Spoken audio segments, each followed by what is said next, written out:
My next guest is used to pressure and competition, having played in the NFL for 14 years, and now he wants to take that same competitive spirit from the gridiron to our nation's capital. Joining me now is Arizona Republican congressional candidate Jay Feely. Jay, great to see you, man. Good to see you. I'm glad I didn't have any teammates like Katie Porter.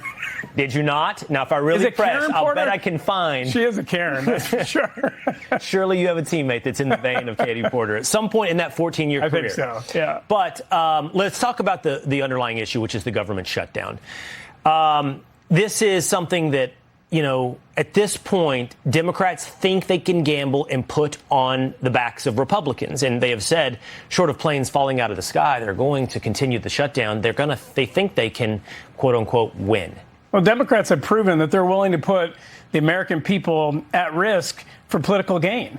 You know, they're not afraid to do that. They did it with the border for 4 years under Biden. They're doing it now to try to get things that they couldn't get accomplished in the bill passed because they lost the presidency, they lost the House, and they lost the Senate. And I think American people need to remember in 2022, if Democrats wanted to, they could have made this permanent. They had those subsidies in there that they passed in COVID.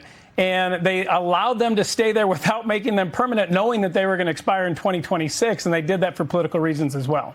All right, let's talk about a few things that have been themes throughout your career. That's pressure, that's leadership, that's competition. Let's start in the sports world before we apply it to politics.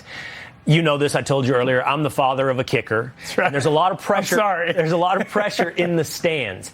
But I can only imagine walking out into a stadium full of 70,000 people, them all looking at you in this one moment. You've got to kick this field goal to win the game. But in talking to you earlier today, it's not so much the pressure as it is when that failure happens, what it does to your career, what it does to your mind. Yeah, and failure can certainly break you. But for me, it made me stronger. And when I failed as bad as I could fail, and Saturday Night Live did a spoof about me and made fun of me, and I was able to come back and make a game winner after that, my career continued to go on. It made me not fear failure anymore. I was able to have a lot more fun and joy, and as a result, I was a much better kicker. I think the same holds true certainly with business, and it holds true in politics. If you care what people think, what they say about you, that's going to impact the way you govern. If you don't care and you go out there and you trust yourself and you believe in your convictions and what you're doing, that's going to allow you to go out there and try to really help your constituents in your state and your country. Okay, yeah, and you make the transition right there in that answer that you want to make the transition now.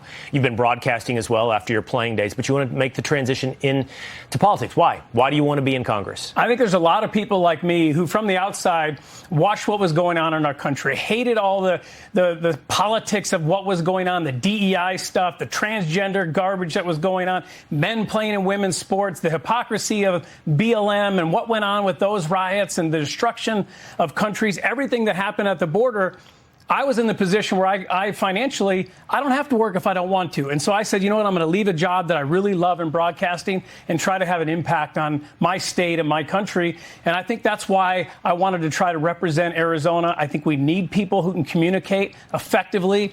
We lost one of the greatest Republican conservative communicators in Charlie Kirk, and we need people that are willing to step up and try to hold up that mantle for him. And now let's tie this all together, the leadership, the competition, the pressure. You were talking to me earlier today on Will Cain Country. You were talking to me about teams. You've been in the league. You were in the league for 14 years. 7 different teams? 6, yeah. 6 different teams. You've seen dysfunction and you've seen function. You've seen high-achieving and dysfunctional teams both. I asked you the difference, and you said the difference is leadership. Yeah. And I imagine that has to be something you can take and apply to Washington, D.C. Well, I think it's leadership, and I think it's being committed to something that's greater than yourself. And thankfully, we have great leadership in the White House right now. We've seen it today with President Trump getting this historic peace deal done, his 8th peace deal that he's been a part of since he got back into the White House. And I think we need people that are going to fight for him, that are going to stand up and that believe in those principles, those America First principles, and are going to be able to communicate to the American people why they're the best principles and why Republicans truly do care about you and want what's best for your family. Well, I think you've passed one test of politics, is can you withstand the heat of being made fun of on Saturday Night Live? And the answer is already yes, and came back with a better career in the NFL. Yeah, well, it'll be fun. I'm sure they'll do it again. Yeah, get used to it if you're going to be in Congress. All right, good to see you, Jay. Best of luck in Arizona. Appreciate it. Where can people go if they want to know information? JayFeelyforCongress.com. Got all my priorities, and you can help support our campaign. Okay.